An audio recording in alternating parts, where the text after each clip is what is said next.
నమస్తే welcome to BRK నేను దేవిక. చదువు చెప్పడం ఒక ఉద్యోగం మాత్రమే కాదు, అది భవిష్యత్తును తీర్చిదిద్దే మహత్తరమైన కర్తవ్యం. మన సమాజంలో గురువుకి ఉండే స్థానం అమూల్యం. ఎందుకంటే ఒక మంచి ఉపాధ్యాయుడు వందల మంది విద్యార్థుల జీవితాలను మలుస్తాడు. అలాంటి ఓ మహోన్నతమైన ఉపాధ్యాయుడి కథని మనం ఇప్పుడు తెలుసుకోబోతున్నాం. ఇది కేవలం ఒక కథ కాదు, నిజంగా ప్రతి ఉపాధ్యాయుడికి ప్రతి విద్యార్థికి ప్రేరణ ఇచ్చే గాథ. ఆయన పేరు అబ్దుల్ మాలిక్.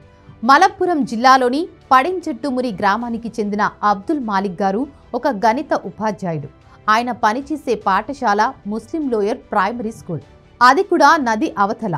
అక్కడికి రోడ్డు మార్గం ద్వారా వెళ్లాలంటే కనీసం 12 కిలోమీటర్ల ప్రయాణం చేయాలి. బస్సులు మారుస్తూ రోడ్డు ప్రయాణం చేస్తూ స్కూల్కి చేరుకోవాలంటే 3 గంటల సమయం పట్టింది. కానీ ఆయనకు విద్యార్థులు ఎదురు చూస్తున్నారు.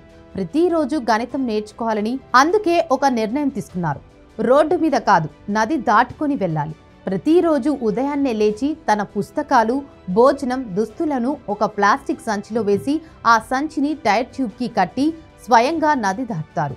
ఈత కొడుతూ నదిని దాటడానికి ఆయనకు సుమారు 15 నుంచి 30 నిమిషాలు టైం పడుతుంది. వర్షాకాలంలో కూడా ఈ అలవాటు ఆయన కొనసాగిస్తారు.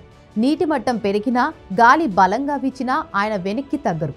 అది ఆయన విద్యార్థుల పట్ల ఉన్న ప్రేమకు నిదర్శనం. ఇదంతా ఒకరోజు 2 రోజులు కాదు. 1994 నుంచి ఇప్పటి వరకు ఒక్కరోజు సెలవు తీసుకోలేదు. అంటే 20 సంవత్సరాలకు పైగా నిరంతరంగా బోధన చేస్తూనే ఉన్నారు. ఆయనను విద్యార్థులు ప్రేమగా పిలిచే పేరు ట్యూబ్ మాస్టర్. ఆ పేరు ఆయనకున్న కష్టాన్ని, అంకిత భావాన్ని గుర్తు చేస్తుంది.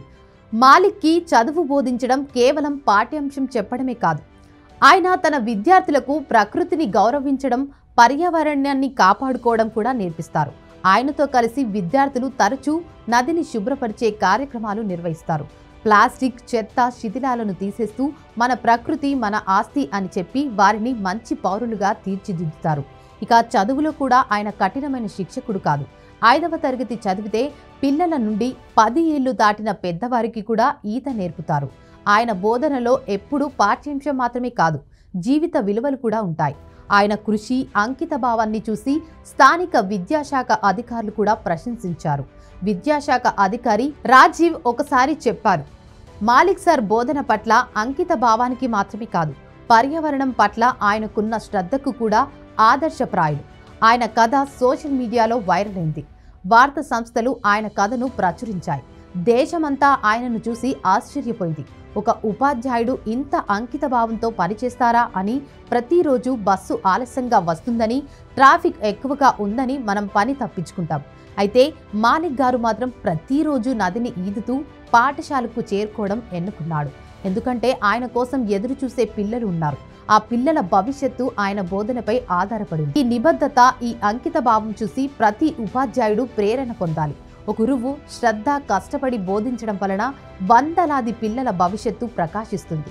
అందుకే గురువుకి సమాజంలో స్థానం అంత గొప్పది. మాలిక్ గారు చెబుతున్న సందేశం స్పష్టంగా ఉంది. పనిలో దైవాన్ని చూడండి. మన విద్యార్థుల భవిష్యత్తు మన చేతుల్లో ఉంది. వారిని జ్ఞానం, విలువలు, ప్రకృతి ప్రేమతో పెంచితేనే దేశం ముందుకు వెళ్తుంది. 20 సంవత్సరాలకు పైగా ఒక్కరోజు కూడా సెలవు తీసుకొని ఈ లెక్కల మాస్టర్ నదిని ఈదుతూ ప్రతిరోజు పాఠశాలకు వెళ్లే ఈ గొప్ప ఉపాధ్యాయుడు మన అందరికీ ఒక స్ఫూర్తి ప్రతిమ. అబ్దుల్ మాలిక్ గారి జీవితం మనకు చెబుతున్న పాఠం ఒకటే, నిజమైన గురువు కేవలం చదువు చెప్పడు, జీవితాన్ని మలుస్తాడు.